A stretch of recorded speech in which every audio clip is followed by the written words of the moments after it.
Hello friends, this is my weekly encouragement to you.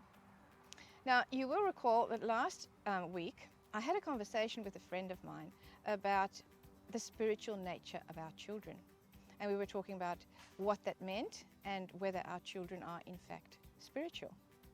And we were talking about how some children have imaginary friends who in fact might be angels, you never know. And the friend I was speaking to was my good friend Susanna, and she has a son who had an imaginary friend. So Susanna, would you like to tell us about Ben? Sure. So Ben, of course, now is a grown man himself, a father himself. He's 44. But back when he was young, he had 3 imaginary friends. And they were very, very real to him. As real to him as his father and I were. He was our first child. He would talk to them. He would play with them. Sometimes we would go to the bus stop. We'd walk to the bus stop and we'd pick his friends up, and then we'd walk home with them, and then they would play with him for the day, and usually of a morning and afternoon, often sometimes too, for afternoon tea, morning tea, and lunch as well. I would have to divide his morning tea or his lunch up between 4 plates. So 1 each for his 3 friends and 1 for himself. He had full-on conversations with them. And I guess when he was young, it was all quite acceptable. But as he started to get a bit older, some of my friends would say, oh, like, this isn't healthy. But unfortunately, I didn't understand the spiritual realm back then as much as what I do now. But I knew that the Lord was telling me, no, encourage it, don't discourage it, encourage it. And so I did encourage it. But as he got older, I started to realize that they were more than just imaginary friends for him. And even as a teenager, and to be honest, I think it was about the day before he was married, we were living on acreage, and here he is out in the paddock talking, and he had his back to us. You would swear that he was talking to somebody because he would have all the hand movements, everything. But no, he was actually talking to his 3 friends. And really what I started to realize was that actually they weren't imaginary friends. They were actual angels that were there with him, and he was learning to communicate with the spiritual realm. So would you say that his imagination and his spirituality, his spirit, were actually linked? Absolutely. Absolutely. They're very much connected. I love the way you actually encouraged his imagination and validated what he saw, because I think that's really important for children to know that is actually a way that they connect with their Heavenly Father, with their Creator, who actually gave them this imagination. So our imagination seems to have an image center. Yeah? So if you imagine a cow, for example, and close your eyes, you see a cow. So that's where you're seeing it, on your image center in your brain, in your imagination. And God uses our imagination to talk to us. Absolutely. To show us things, to communicate with us, to draw us closer to himself, to reveal more of his nature to us. So Susanna, would you say it's an important habit to get into as adults, and to also help our children keep our image centers clean? Yes, no, absolutely. I believe actually your imagination is like a window to your spirit and a window to the spiritual realm. With my son Ben, that his imagination could easily be clouded with things that would hinder him being able to see these 3 imaginary friends, these 3 angels that were with him. Because as a child, I had to be very careful of what he watched on TV.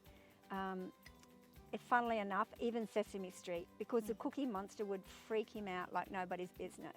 Things that wouldn't worry another child really worried him and frightened him. And so I believe that if we're not careful about what's going in into our imagination as adults and as children, let's face it, we all know that once you have a vision of something and it's in your mind, that's actually your imagination, but it can be very hard to get rid of.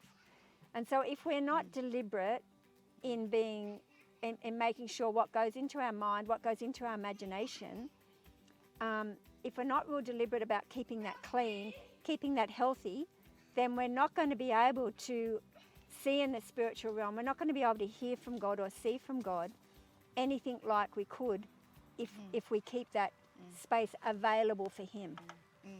I remember when I was a young mother, and my son was he was probably about 11 or 12 already, so he was a bit older. There was a movie everybody was watching, really popular at the time, and a friend of mine came with her son to pick my son up to go to the movies, and she actually said to me, "This is the movie we're going to see." And I'd read about it, and I just knew that it was a movie that would affect him. And so I actually said, "Look, he can't actually go with you because I know this is going to affect him. It's going to affect his emotions, it's going to affect his state of mind, and it's going to affect his imagination." And so I didn't let him go, and I wasn't really popular at all. She actually thought I was crazy not to let him go. Yeah. So sometimes we have to actually do things to be intentional about protecting our children's imaginations and their image centers. And our own. Yes. I think it's really very important. I think the imagination has been very misunderstood by Christians.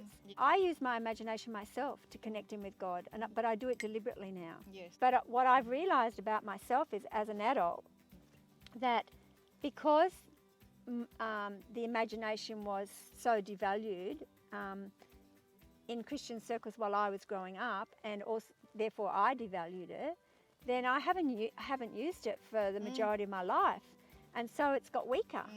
Exactly. Our imagination is like a muscle. Yeah, it is. The more we use it, the stronger it gets. Yes, and that's why it's so important for us as parents and myself as a grandparent to be stirring that up within my grandchildren.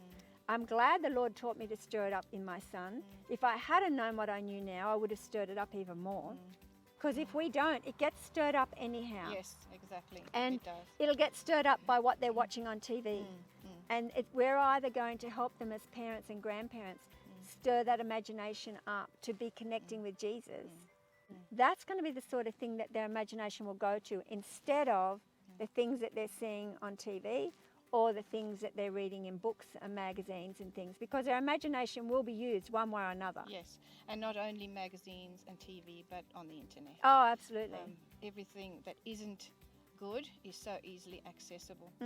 But now, the one thing that is fantastic is that when our imagination or our image centers are corrupted, are drawn on, if you like, by the enemy, and become cluttered with all sorts of images that we don't want there, there is hope. There is. Because Jesus can come in and we can ask Him to clean our imagination. Yes, yeah. And we can use our imagination to invite Him in to clean our imaginations. Yeah. I think this was a really good discussion.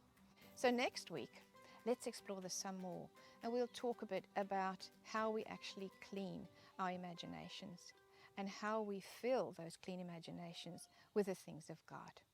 See you next time.